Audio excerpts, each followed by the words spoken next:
Hello, everyone. Welcome back to The Art of Being a Woman. I'm your host, Courtney, and this week's topic is the art of overcoming people pleasing. I have a feeling that this episode is going to be a big one, and perhaps one of my biggest episodes ever, because this is something that so many people in the world struggle with, myself included. It takes a lot of practice to really overcome being a people pleaser. Many times we have adopted this way of being and presenting ourselves to the world because when we were younger, it kept us feeling in control. Perhaps we were surrounded by people that had very big emotions and it made us uncomfortable and it made us anxious in a way. So to prevent experiencing that, we developed a coping mechanism, which was people pleasing. And basically, people pleasing is when we are micromanaging other people's reactions. We have a hard time dealing with people's negative reactions to us, and that can be for multiple reasons. But regardless of the reasons why we avoid dealing with people's negative reactions to us, it's something that over time accumulates and turns into resentment.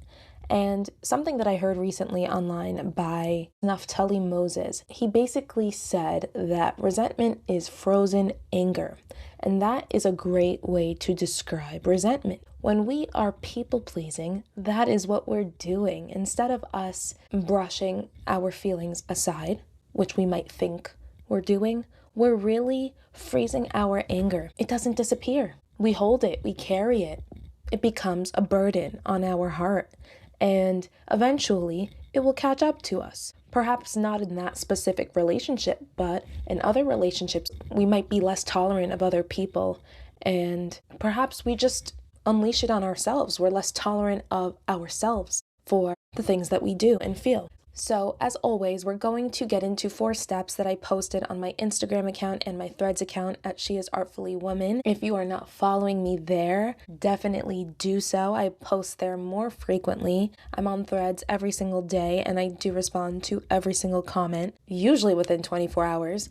And I post on Instagram weekly, as of right now. Before we get straight into the 4 steps, I just want to say I covered this step in June of 2025, and I did not have a chance to listen to that episode before starting this one. So there might be some overlapping points that I make, which honestly is good. That means the content that I put out in June is very consistent with what I've experienced up until now in December.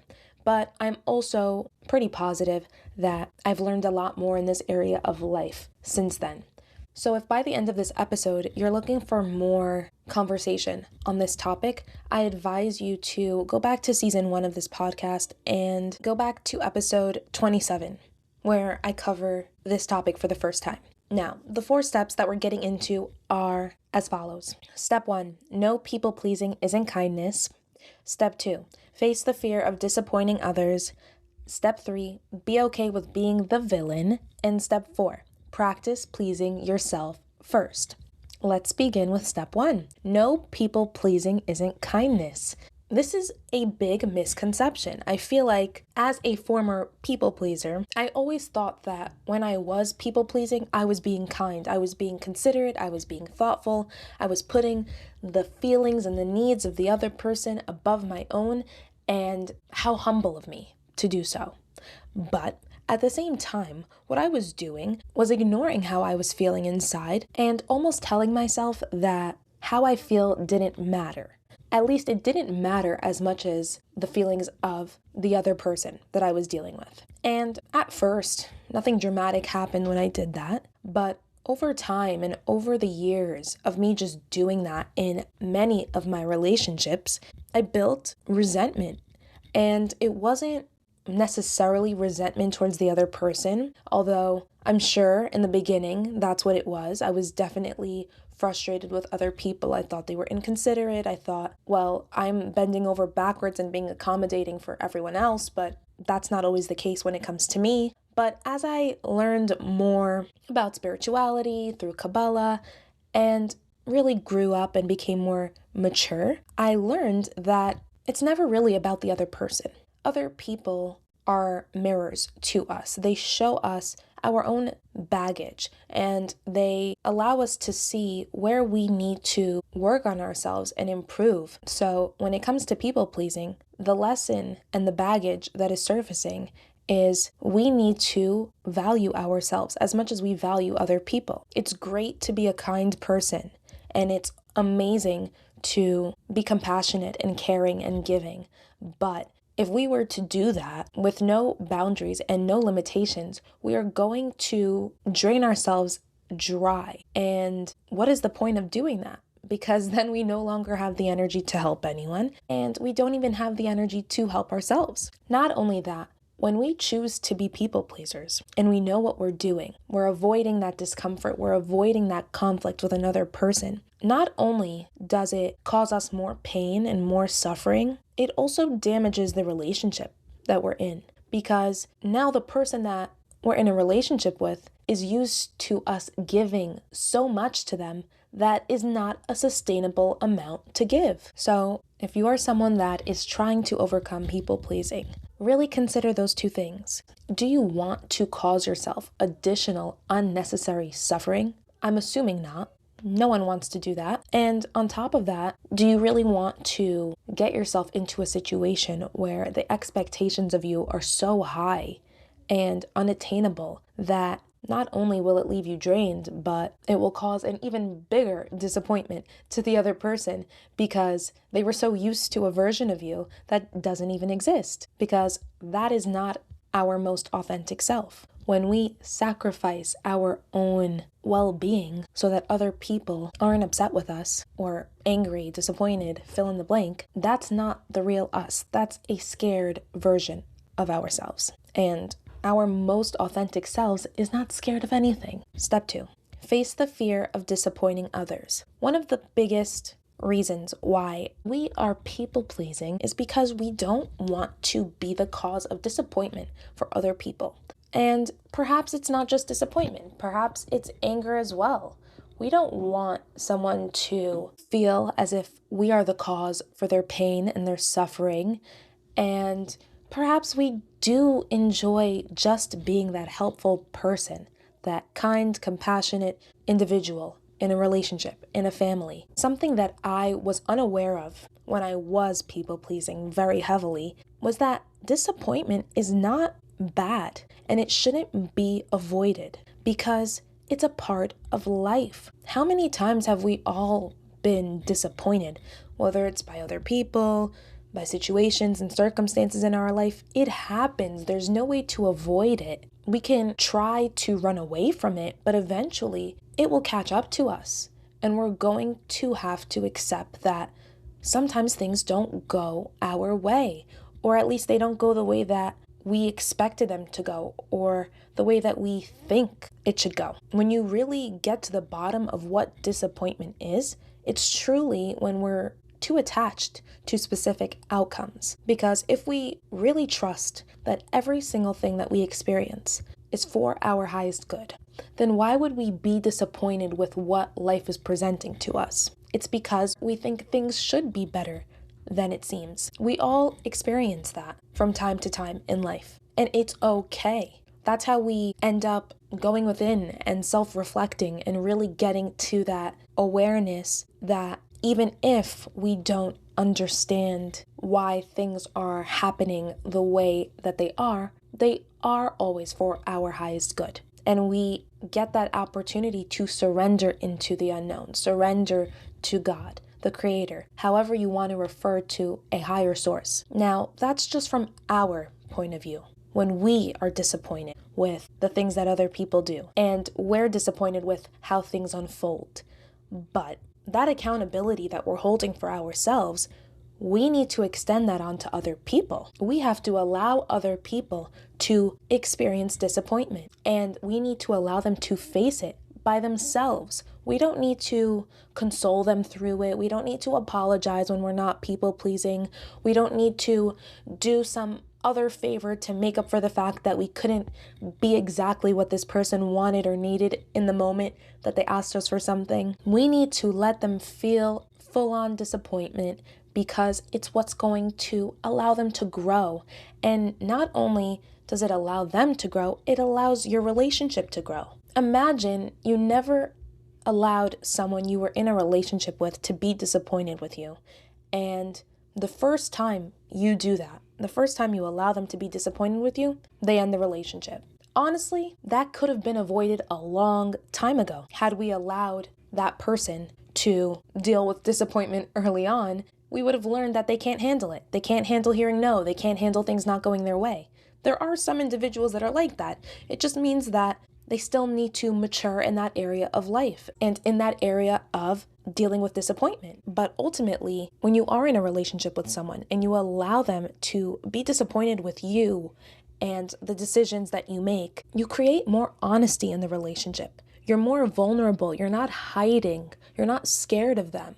You're not scared of their reactions. You're not scared of their emotions.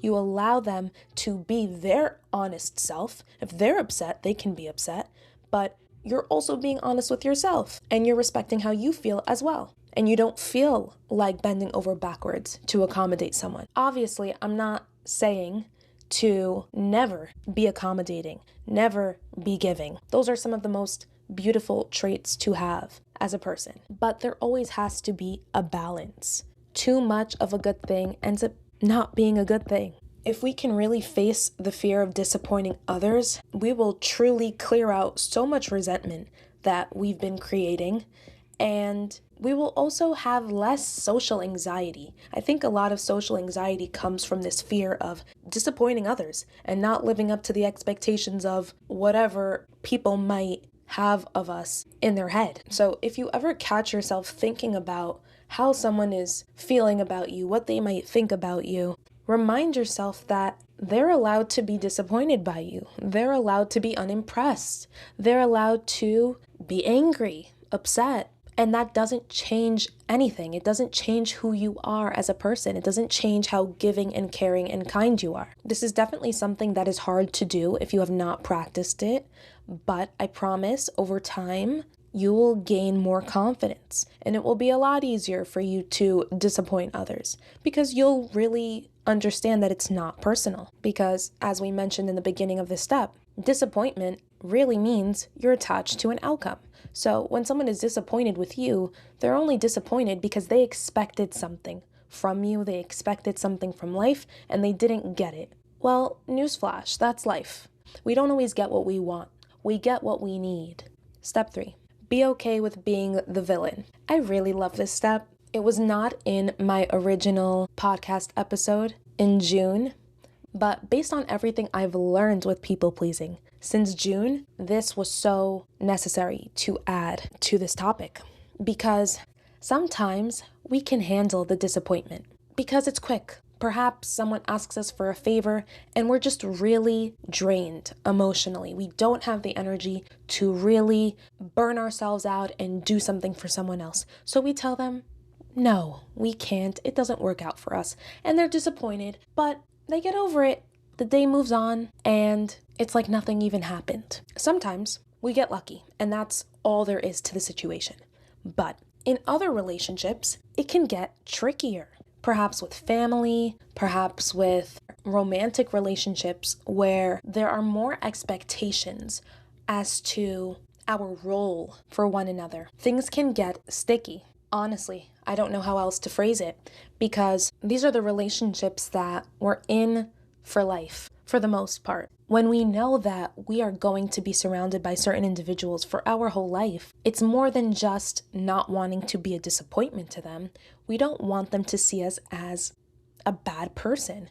We don't want them to see us as a villain because that's deeper than disappointment. You're not just upset with me. You think that I, as a whole, am a bad person. You think I am trying to hurt you. You think I'm trying to make your life harder or that I'm selfish. Fill in the blank. Those are harder things to accept and deal with. That can also be a really big reason as to why many of us have a hard time overcoming people pleasing. Because who wants to be the villain in someone else's story? Who wants to come up in conversation as someone that was unhelpful, ungrateful, selfish, so on and so forth? But the beautiful thing about being the villain in someone else's story is that it's not our story. It's only the person that's telling it and living it. So let's just come up with a hypothetical situation. Let's say we have a cousin that whenever they come over, they are very needy. They want you to take them places, they want you to buy them things, and they don't really consider your schedule. They don't really consider your wants and needs and your feelings.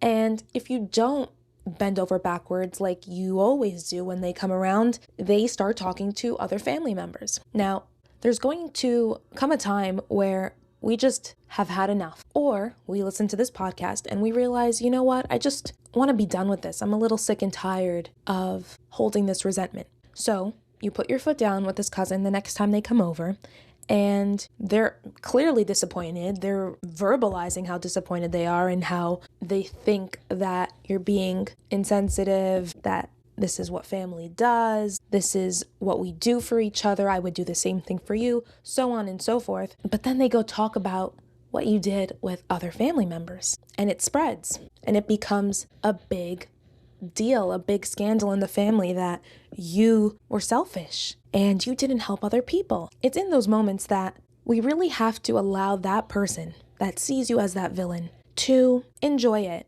Enjoy that little story that you created in your head, because it makes you feel better about yourself. It makes you feel like a victim.